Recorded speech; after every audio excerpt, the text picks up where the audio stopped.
Friends, welcome to my YouTube channel. ಇವತ್ತು ನಾನು ನಿಮಗೆ ಒಂದು ಚಾಟ್ ಮಾಡೋದನ್ನು ತೋರಿಸ್ತಾ ಇದ್ದೀನಿ. ಮನೆಯಲ್ಲೇ ಹೋಮ್ ಮೇಡ್ ಮಸಾಲೆ ಪೂರಿ ಮಾಡೋದು ಹೇಗೆ ಅಂತ ತೋರಿಸ್ತೀನಿ. ಬನ್ನಿ ಫ್ರೆಂಡ್ಸ್, ನೋಡೋಣ. ಈಗ ಮಸಾಲೆಗೆ ಬೇಕಾಗಿರುವ ಸಾಮಗ್ರಿಗಳನ್ನು ನೋಡೋಣ ಬನ್ನಿ.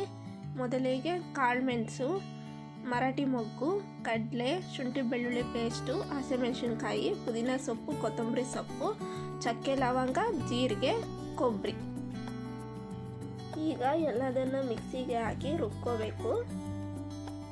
ಫ್ರೆಂಡ್ಸ್, ಈಗ ಮಸಾಲೆನ ರೆಡಿ ಮಾಡ್ಕೊಳ್ಳೋಣ. ಮೊದಲಿಗೆ ಗ್ಯಾಸ್ ಮೇಲೆ ಕುಕ್ಕರ್ನ ಇಟ್ಟಿದ್ದೀನಿ. ಕುಕ್ಕರಿಗೆ ಎಣ್ಣೆ ಹಾಕಿ ಕರಿಬೇವು ಸೊಪ್ಪು ಹಾಕಿದ್ದೀನಿ. ಕರಿಬೇವು ಸೊಪ್ಪು ಸಿಡಿದ ನಂತರ ರುಬ್ಬಿ ಇಟ್ಕೊಂಡಿದ್ವಲ್ಲ ಮಸಾಲೆ, ಅದನ್ನು ಹಾಕಿ ಚೆನ್ನಾಗಿ ಕಲಸೋಣ. ಮಸಾಲೆ ಕುದಿ ಬಂದಮೇಲೆ ಆ ಮಸಾಲೆಯಲ್ಲಿ ಎಲ್ಲ ಜಾರ್ ಒಳಗಡೆ ನೀರು ಹಾಕ್ಬಿಟ್ಟು ಅದು ಪೂರ್ತಿ ಮಿಶ್ರಣ ಮಾಡಿ ಹಾಕೋಣ. ನಂತರ ಅದಕ್ಕೆ ಉಪ್ಪು ಸೇರಿಸ್ತಾ ಇದ್ದೀನಿ. ಚೆನ್ನಾಗಿ ಕಲಸೋಣ. ಈಗ ನೋಡಿ, ಈಗ ಕುಕ್ಕರ್ ಮುಚ್ಚಿ 2 ವಿಷಲ್ ಹೊಡ್ಸ್ಕೋಬೇಕು.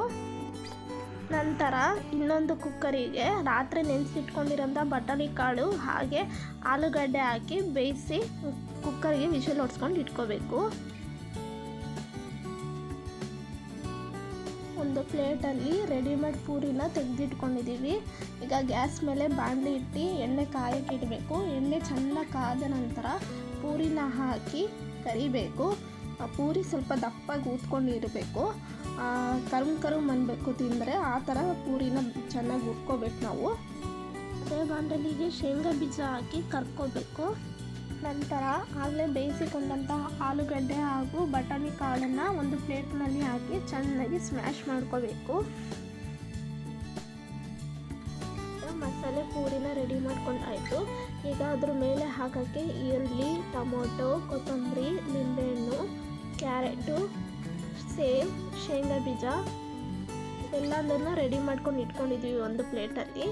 ಈಗ ಪ್ಲೇಟಿನಲ್ಲಿ ಸರ್ವ್ ಮಾಡೋಣ. ಮಸಾಲೆ ಪೂರಿನ ರೆಡಿ ಮಾಡ್ಕೊಳ್ಳೋಣ. ಒಂದು ಪ್ಲೇಟಿನಲ್ಲಿ ಪೂರಿ ಹಾಕಿ ಪೂರಿನ ಚೆನ್ನಾಗಿ ಪುಡಿ ಮಾಡ್ಕೊಂಡ್ವಿ. ನಂತರ ಅದ್ರ ಮೇಲೆ ಮಸಾಲೆನ ಹಾಕ್ತಾಯಿದ್ದೀವಿ.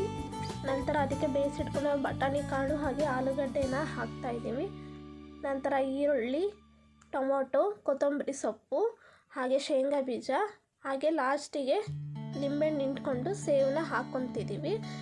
ಮಸಾಲೆ ಪೂರಿನ ರೆಡಿ ಮಾಡ್ಕೊಂಡಾಯಿತು.